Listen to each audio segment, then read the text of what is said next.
नमस्कार, मैं चंदन कुमार मिश्रा आज की कक्षा में आपके साथ आंतरिक सुरक्षा और सीमा सुरक्षा को सशक्त करने के लिए कुछ उपायों को साझा कर रहा हूँ। श्री गणेशाय नमः। From Chandan Kumar Mishra, stress management trainer, YouTube class channel ID @ चंदन माई विद्या। एक प्रश्न है कि आंतरिक सुरक्षा और सीमा सुरक्षा को सशक्त करते हुए संयुक्त राष्ट्र संघ के सदस्य राष्ट्रों में मैत्रीपूर्ण, शांतिपूर्ण, प्रगतिनिष्ठ, सहयोगी संबंध को सुदृढ़ करने हेतु प्रस्तुत निम्नलिखित उपायों की समालोचना करते हुए इनकी उपयोगिता को सिद्ध करें। यानी प्रश्न का आशय यह है कि संयुक्त राष्ट्र संघ के बहुत सारे सदस्य राष्ट्र हैं, 196 को। सब लोग अपने अपने देश में क्या कर रहे हैं, सरकार चला रहे हैं और अपनी जनता की सेवा कर रहे हैं। तो प्रत्येक राष्ट्र में रहने वाले मूल निवासियों या फिर आने जाने वाले इमिग्रेंट्स एंड माइग्रेंट्स की रहने के दौरान, काम करने के दौरान उनके जीवन की आंतरिक सुरक्षा कैसे होगी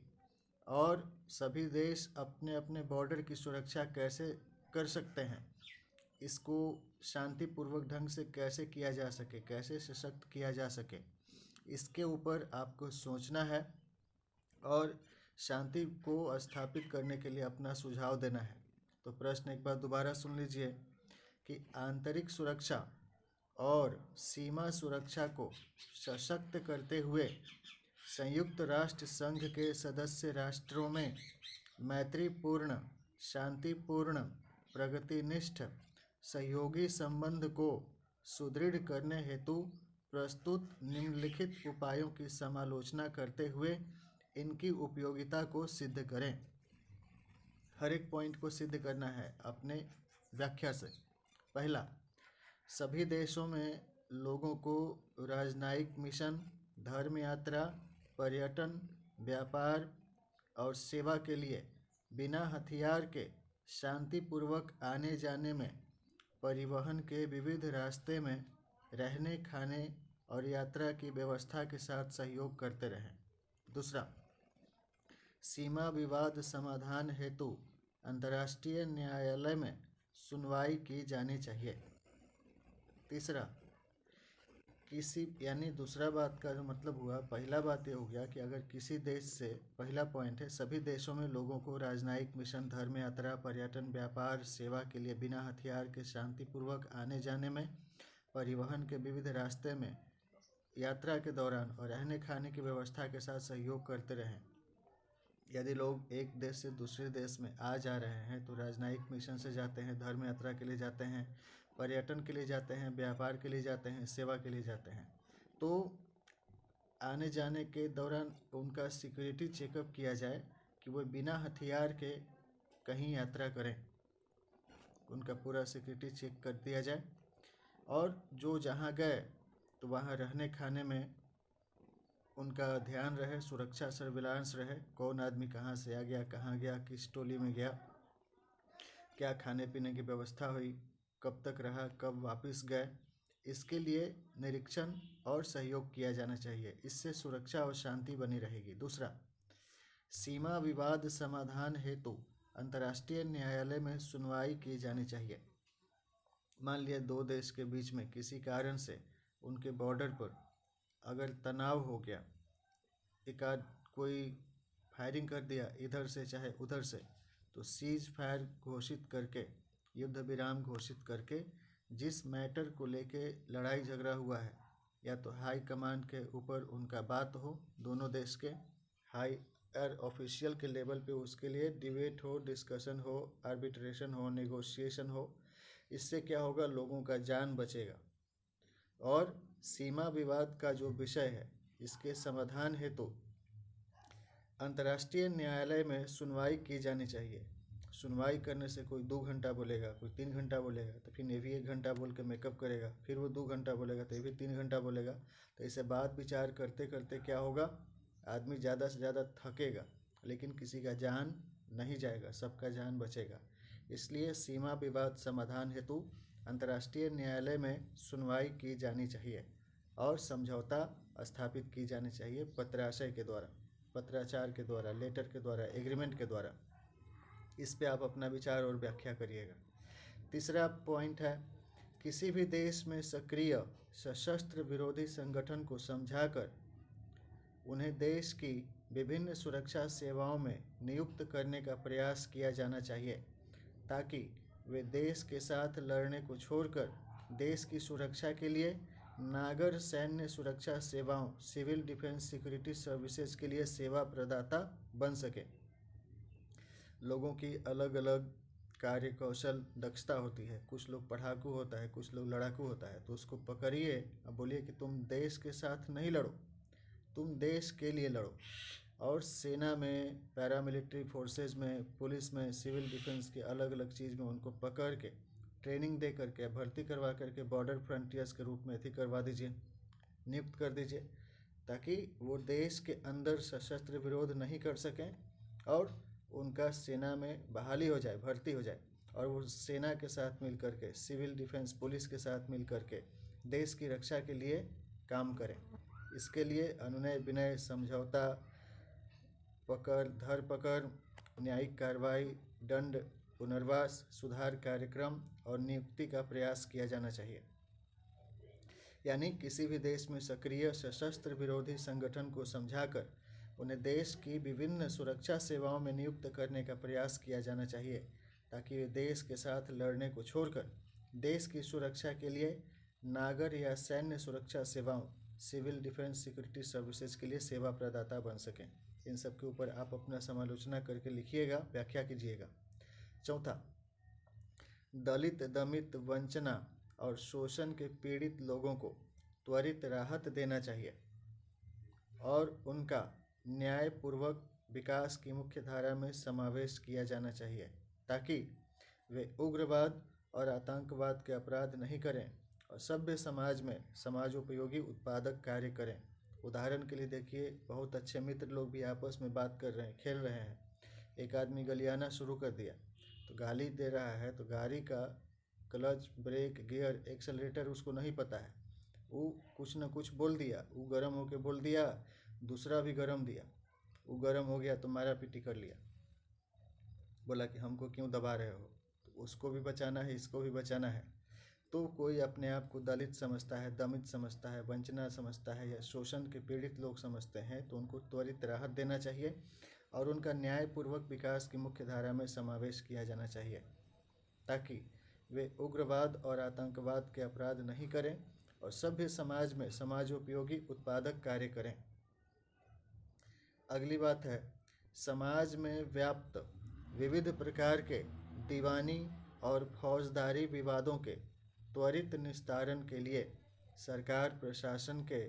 विविध सेवा कार्यालयों और सामाजिक पंचायती राज संगठनों द्वारा जनता दरबार आयोजित करके विवादित विषयों के न्यायिक और युक्ति युक्त समाधान किया जाना चाहिए कि किसका किसके साथ किस विषय को लेकर के तनाव है, झगड़ा है, उसको कैसे दूर कर सकते हैं, इसके लिए क्या समझौता के लिए शर्त है। कोई जानबूझ करके अतिक्रमण कर रहा है, वर्चस्व दिखा रहा है, तो मारपीट के दबा करके उसको भगाइए, अलग करिए, और जिसको दबा रहा है उसको बचाइए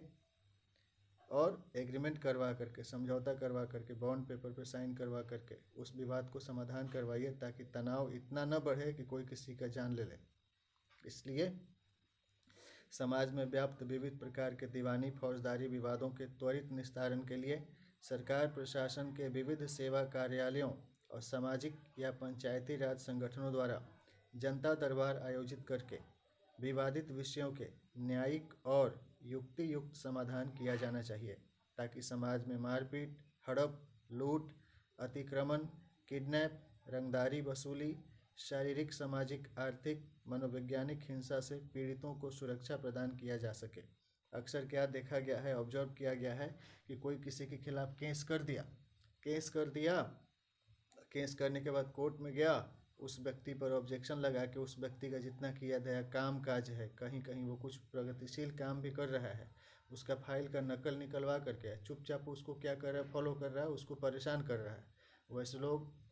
कोर्ट में ही दंडित किए जाएंगे, पकड़ करके वहाँ जेल भी दिया जाएगा, मारा भी जाएगा, इनकाउंटर भी किया जाएगा। गलत कर रहा है तो अतिक्रमण नहीं कर सकता है। कहीं कोई सुनवाई हो रहा है, न्यायालय में न्यायाधीश बैठे हुए हैं, एक प्लेंटिफ है, दूसरा ओपोनेंट है। प्लेंटिफ और ओपोनेंट्स के जो फाइल हैं वो कार्यकर्ता जो रजिस्ट्रार हैं उनके माध्यम से जज के पास जाता है। जज उसको फिर क्या करते हैं, आर्काइव में डायरेक्टरी में मेंटेन करवाते हैं। ऐसा ना हो कि इसका फाइल वो ले लिया, उसका फाइल ई ले लिया और लूट खसोट करने लगा, मारपीट किया, हड़प कर लिया, लूट किया, अतिक्रमण कर लिया, किडनैप कर लिया। उसका जानकारी छीन लिया तो किडनैप कर लिया, उसका जानकारी से जो कमाई हो रहा है उस व्यक्ति को नहीं मिल पाएगा, दूसरा कोई उसको लूट करके अपना चीज़ कर रहा है। तो इसका भी क्रॉस वेरिफिकेशन किया जाना चाहिए कि कोई कोर्ट में सुनवाई के दौरान जो चीज़ क्लेम कर रहा है क्या वो यही व्यक्ति है या कोई दूसरा व्यक्ति के बदले अपोनेंट को लेकर के प्लेंटिफ या प्लेंटिफ को लेकर के अपोनेंट क्या कर रहा है, फाइल इधर से उधर हड़प करके हेरा फेरी कर करके दिक्कत कर रहा है, उसको कोर्टे में दंडित करो ऐसा चीज़ को लेकर के। कॉपी अपना अपना अपने पास रखना होता है, एग्ज़ाम में भी जमा होता है तो कॉपी हर आदमी अपना अपना जमा करता है। इस चीज़ का एक रोल कॉल मेंटेन किया जाना चाहिए, इससे भी न्यायिक प्रक्रिया सुधरेगी। तो समाज में व्याप्त विविध प्रकार के दीवानी फौजदारी विवादों के त्वरित निस्तारण के लिए सरकार प्रशासन के विविध सेवा कार्यालयों और सामाजिक पंचायती राज संगठनों द्वारा जनता दरबार आयोजित करके विवादित विषयों के न्यायिक और युक्ति युक्त समाधान किया जाना चाहिए, ताकि समाज में मारपीट, हड़प, लूट, अतिक्रमण, किडनैप, रंगदारी वसूली, शारीरिक, सामाजिक, आर्थिक, मनोवैज्ञानिक हिंसा से पीड़ितों को सुरक्षा प्रदान किया जा सके। इस पे आप अपना विचार बताइएगा, अच्छा होगा तो आपको नंबर मिलेगा। अगला पॉइंट है छठा, किसी भी व्यक्ति से जुड़ी प्रत्येक प्रकार की सूचना और अधिकृत अर्जित संपत्ति को पूर्व सक्रिय सरकार प्रशासन प्रक्रिया proactive governance and administration model द्वारा प्रत्येक व्यक्ति को उनके द्वारा बिना आवेदन पत्र प्रेषित किए ही प्रदान किया जाना चाहिए, ताकि वे स्वयं से जुड़ी सूचनाओं और उपार्जित संपत्ति का विधि सम्मत उपयोग कर सकें। मान लीजिए कोई आदमी इंटेलेक्चुअल काम कर रहा है, उसका काम का कहीं अकाउंटिंग हो रहा है, लेजर, जनरल, फोलियो मेंटेन किया जा रहा है, और उस व्यक्ति को उसका जानकारी नहीं है, उसको सूचना नहीं दिया गया, वो जाएगा, अगर अरबोपति बन गया है तो अगर जाता है ब्लॉक में फॉर्म भरने के लिए आय प्रमाण पत्र, तो क्या दिखाएगा, बीपीएल दिखाएगा, चूँकि उसको पता नहीं है कि उसका क्या संपत्ति है, क्या कमाई है, और उसको जानकारी भी नहीं दिया गया। इसलिए प्रोएक्टिव तरीके से बताया जा सके कि यह फलना व्यक्ति है। फलना व्यक्ति का अगर आप रिकॉर्डिंग कर रहे हैं, रिपोर्टिंग लिख रहे हैं, अकाउंट मेंटेन कर, आजकल तो बायोमेट्रिक आइडेंटिफिकेशन की प्रक्रिया है, तो जिस व्यक्ति से जुड़ा जो सूचना है उस व्यक्ति को चिन्हित किया गया है, उस व्यक्ति से जुड़ी सूचना को उसके बिना मांगे ही उसके पास पहुंचा दें। इससे पेंडिंग फाइल भी नहीं रहेगा, वर्कलोड भी नहीं रहेगा, लोगों का अधिकार परिवर्तन होगा, लॉ इन्फोर्समेंट होगा। सो किसी भी व्यक्ति से जुड़ी प्रत्येक प्रकार की सूचना और अधिकृत अर्जित संपत्ति को पूर्व सक्रिय सरकार प्रशासन प्रक्रिया proactive governance and administration model द्वारा प्रत्येक व्यक्ति को उनके द्वारा बिना आवेदन पत्र प्रेषित किए ही प्रदान किया जाना चाहिए, ताकि वे स्वयं से जुड़ी सूचनाओं और उपार्जित संपत्ति का विधि सम्मत उपयोग कर सकें। अगली पॉइंट है, सरकारी कर्मचारियों अथवा संविदा पर नियुक्त सर्वेक्षकों द्वारा समस्त देश में लागू सभी केंद्रीय और राजकीय सामाजिक सुरक्षा योजनाओं के योग्य लाभार्थियों को उनके योग्य योजनाओं के पंजीकरण प्रपत्र, एप्लीकेशन एंड रजिस्ट्रेशन फॉर्म भरवाने हेतु राष्ट्रव्यापी अभियान चलाए जाने चाहिए, ताकि सभी लोगों का राष्ट्रीय विकास लक्ष्यों की प्राप्ति हेतु न्यायिक समावेश किया जा सके। कहने का तात्पर्य यह है कि केंद्र सरकार और राज्य सरकार ने लोगों के कल्याण के लिए कल्याणकारी लोकतंत्र में हजारों तरह की योजनाएं लागू की हैं। नीति आयोग, प्लानिंग कमीशन और सारे विभाग के द्वारा अधिनियम, एक्ट और सारी चीज़ें लागू कर करके ऐसी नियमित तौर पे व्यवस्था की जाती हैं कि विविध नियम कानून के माध्यम से या योजना के माध्यम से लोगों को लाभ पहुंचाया जाए। हर एक लाभ के फॉर्म बनते हैं, एप्लीकेशन फॉर्म, रजिस्ट्रेशन फॉर्म, जो कि प्रखंड कार्यालय या पंचायती स्तर पे उपलब्ध कराया जाता है। 10-15 तरह के फॉर्म लोक सेवाओं के अधिकार की तरह हैं, 200-250 रुपया एक व्यक्ति को लगता है। अगर सारा फॉर्म भरवाने में सरकार के माध्यम से सरकारी कर्मचारी या संविदा पे नियुक्त कर दें सर्वेक्षक को कि भाई तुमको 20 तरह का फॉर्म हर व्यक्ति का भरवाना है, 20 गो फॉर्म भरवाने में एक व्यक्ति से एक दिन लगेगा, तुमको एक दिन का 1000 रुपया या 700 रुपया या 1500 रुपया तुमको एक दिन का खर्चा दिया जाएगा, तुम्हारा आने जाने का खर्चा हो जाएगा और दिन भर काम करने का फॉर्म भरवाने का तुमको पैसा दिया जाएगा। तो 151 करोड़ आदमी है, 151 करोड़ आदमी से अगर 20 गो फॉर्म भरवाना है तो 15 दूनी के 30 कितना हो गया, 3000 करोड़ काम हो गया। 3000 करोड़ काम करवाने के लिए इतना मैन डेज का काम करवाना है। 20 फॉर्म भरवाने में एक दिन लग जाएगा एक आदमी पर, एक व्यक्ति को, और 151 करोड़ आदमी को 20-20 फॉर्म भरवाना है मान लिया जाए। ऐसे हज़ारों योजना है तो ज़्यादा भी हो सकता है। तो उस हिसाब से लोगों का कार्य क्या होगा, अस्थायी हो जाएगा। मानव संसाधन का प्रबंधन और नियोजन होगा और लोगों को सभी सरकारी, केंद्रीय और राजकीय सामाजिक सुरक्षा योजनाओं में जो जिस योजना के योग्य लाभार्थी हैं उनका उनके योग्य योजना में पंजीकरण प्रपत्र में फॉर्म भरवा करके पंजीकरण हो जाएगा, ताकि सभी लोगों का राष्ट्रीय विकास लक्ष्यों की प्राप्ति हेतु न्यायिक समावेश किया जा सके। एक तो ये पॉइंट हो गया, इस पर आप अपना व्याख्या लिखिएगा। 8वां पॉइंट है, विदेश से किसी देश में आकर रहने और कार्य करने वाले व्यक्तियों को उनके देश के दूतावास, एम्बेसी, और आव्राजन के देश के दूतावास समन्वय विभाग, एम्बेसी कोऑर्डिनेशन डिपार्टमेंट द्वारा नियंत्रण और नियमन किया जाना चाहिए, ताकि वे उस देश में रह रहे अन्य देश के नागरिकों या मूल निवासियों के मौलिक नैसर्गिक अधिकारों का अतिक्रमण नहीं कर सकें। यदि उक्त प्रकार के किसी अपराध की जानकारी मिलती है तो न्यायिक सुनवाई द्वारा दोषी को दंडित करते हुए उसे देश से निष्कासित कर दिया जाए और उक्त देश के साथ अंतर्राष्ट्रीय संबंध को सीमित किया जाए। मान लिया कोई देश ए है, उस देश में कोई देश बी से लेकर जेड तक के देश के अलग अलग नागरिक आके रह रहे हैं। तो देश ए में अलग अलग देश से आके रहने वाले जो नागरिक हैं BCDEFGH, तो हर देश का नागरिक जो जिस देश में आके रह रहा है उस देश के दूतावास द्वारा अपने अपने नागरिकों का नियंत्रण किया जा सके कि तुम फलना देश से चिलना देश में आए हो तो इस काम के लिए आए हो और तुम्हारे ये चीज़ को ऐसे नियंत्रण किए जाएंगे कि स्थानीय देश के न्याय के जो लॉ एंड ऑर्डर हैं और तुम्हारे देश के जो लॉ एंड ऑर्डर हैं दोनों तुम पे लागू होंगे और उसका नियंत्रण किया जाए। तो विदेश से किसी देश में आकर रहने और कार्य करने वाले व्यक्तियों को उनके देश के दूतावास, एम्बेसी, और आव्राजन के देश के दूतावास समन्वय विभाग द्वारा नियंत्रण और नियमन किया जाना चाहिए, ताकि वे उस देश में रह रहे अन्य देश के नागरिकों या मूल निवासियों के मौलिक नैसर्गिक अधिकारों का अतिक्रमण नहीं कर सकें। मान लिया कोई देश ए है और कोई देश बी है, कोई देश सी है। देश सी में देश ए और देश बी दोनों का नागरिक जाके रह रहा है और देश सी में रहते हुए देश ए और देश बी के नागरिक आपस में लड़ाई कर लिया, दोनों उच्च अधिकारी है। इसकी वजह से ऐसी संभावना हुई कि देश सी में झगड़ा हुआ दो व्यक्ति या दो अधिकारी का, और उसकी वजह से देश ए और देश बी में सीमा पर लड़ाई का नौबत आ गया, तो उसको नकेल कसने की आवश्यकता है, रोकने की आवश्यकता है, ताकि मैत्रीपूर्ण संबंध स्थापित किए जा सकें। तो यही कहने का मतलब है, इसको फिर से समझ लिए इस बात को। तो विदेश से किसी देश में आकर रहने और कार्य करने वाले व्यक्तियों को उनके देश के दूतावास, एम्बेसी, और आव्रजन के देश के दूतावास समन्वय विभाग, एम्बेसी कोऑर्डिनेशन डिपार्टमेंट द्वारा नियंत्रण और नियमन किया जाना चाहिए, ताकि वे उस देश में रह रहे अन्य देश के नागरिकों या मूल निवासियों के मौलिक नैसर्गिक अधिकारों का अतिक्रमण नहीं कर सके। यदि उक्त प्रकार के किसी अपराध की जानकारी मिलती है तो न्यायिक सुनवाई द्वारा दोषी को दंडित करते हुए उसे देश से निष्कासित कर दिया जाए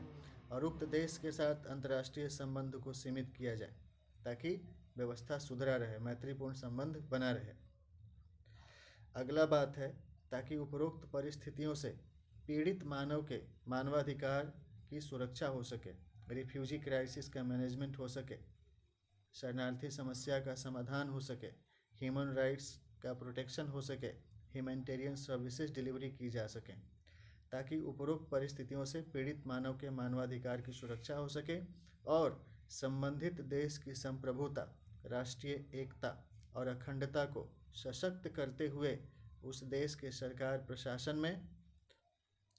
अनावश्यक घुसपैठ के आपराधिक साजिशों को नाकाम करते हुए देश की आंतरिक सुरक्षा और नागर विधि व्यवस्था, सिविलियन लॉ एंड ऑर्डर प्रबंधित किया जा सके। अगली बात है, साथ ही साथ उक्त प्रकार की परिस्थिति में संलग्न राष्ट्रों में सशस्त्र सैन्य संघर्ष और युद्ध की संभावना को रोककर शांतिपूर्ण अंतर्राष्ट्रीय संबंध सतत तौर से कायम रखा जा सके। अगली बात है, उपरोक्त उपायों की समालोचना करने के साथ साथ आप अपने तरफ से भी अपने सोच विचार और अनुभूति के अनुसार आंतरिक सुरक्षा और सीमा सुरक्षा सेवाओं हेतु सुझाव प्रस्तुत करते हुए आलेख लिखें और अपने आलेख को पढ़कर भाषण या पावर पॉइंट प्रेजेंटेशन बनाकर अपने YouTube class channel ID, email पत्राचार आईडी और अपने आधिकारिक पत्राचार के लेटर पैड पर पत्र लिखकर